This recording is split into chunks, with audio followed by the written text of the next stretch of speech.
Hi hello ನಮಸ್ಕಾರ ಎಲ್ಲರಿಗೂ ರಾಧೇಸ್ ಕಿಚನ್ಗೆ ಸ್ವಾಗತ.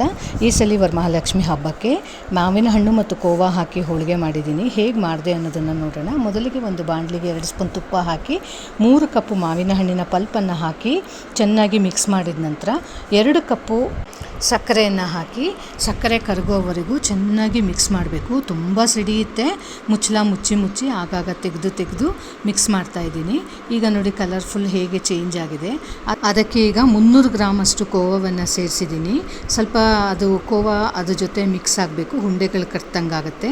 ಚೆನ್ನಾಗಿ ಮಿಕ್ಸ್ ಮಾಡಿ ಅದನ್ನು ಕರಗಿಸ್ಕೋಬೇಕು.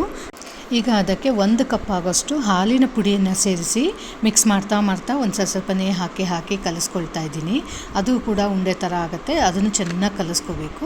ಅದಾದ ನಂತರ ಈಗ 1 ಕಪ್ ಆಗೋಷ್ಟು ಕೊಬ್ಬರಿ ತುರಿಯನ್ನು ಹಾಕಿ ಚೆನ್ನಾಗಿ ಅದು ಕೂಡ ಗಂಟಿಲ್ಲದಂತೆ ಮಿಕ್ಸ್ ಮಾಡಬೇಕು. ತಳ ಹಿಡಿದೇ ಇರೋ ಹಾಗೆ ಚೆನ್ನಾಗಿ ಮಿಕ್ಸ್ ಮಾಡ್ತಾ ಇದ್ದೀನಿ. ಸಣ್ಣ ಸ್ಟವ್ ಮೇಲಿಟ್ಟು ಸಣ್ಣ ಉರಿಯಲ್ಲಿ ಕೈ ಆಡಿಸ್ತಾ ಇರಬೇಕು. ತಳ ಹಿಡಿಯದೆ ಹಾಗೆ ನೋಡ್ಕೊಳ್ತಾ ಇರಬೇಕು. ಇಲ್ಲಿ ನಾನು ಯಾವುದೇ ಕಲರ್ ಯೂಸ್ ಮಾಡಿಲ್ಲ, ಒರಿಜಿನಲ್ ಮ್ಯಾಂಗೋ ಕಲರ್ ಅದು.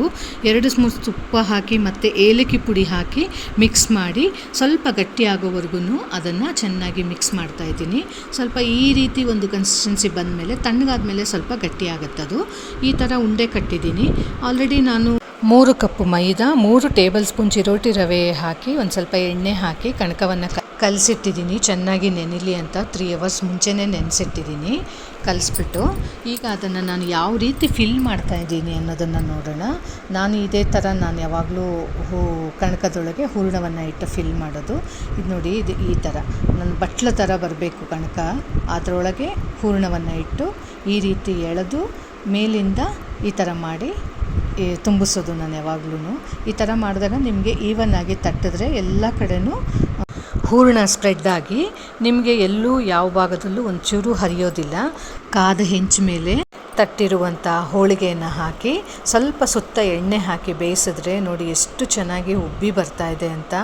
ನಾನು 40-50 ನಿಮಿಷದಿಂದ ಮಾಡಿದಂಥ ಈ ಹೂರಣದ ಟೈಮ್ ಏನು ತೊಗೊಂಡಿದೆ ಅದು ಸ್ಟ್ರೆಸ್ ಎಲ್ಲ ಕಡಿಮೆ ಆಗ್ಬಿಡ್ತು. ಹೋಳಿಗೆ ಇಷ್ಟು ಚೆನ್ನಾಗಿ ಬಂದಿದೆ ಅಂತ ಅಂದಮೇಲೆ ಖುಷಿ ಜಾಸ್ತಿ ಆಗುತ್ತೆ. ಇನ್ನೂ ನೋಡಿ ಎಷ್ಟು ಮರ್ಚಿದ ಮೇಲೂ ಹಾಗೆ ಉಬ್ಬದಂಗೆ ಬಂದಿದೆ.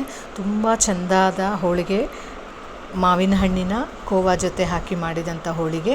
ತುಪ್ಪ ಹಾಕಿ ಅಥವಾ ಹಾಲಿನ ಜೊತೆ ಈ ಥರ ಸರ್ವ್ ಮಾಡಿದ್ರೂ ಕೋವಾ ಹಾಕಿರೋದ್ರಿಂದ ತುಂಬ ಟೇಸ್ಟ್ ಅತ್ಯದ್ಭುತವಾಗಿರುತ್ತೆ.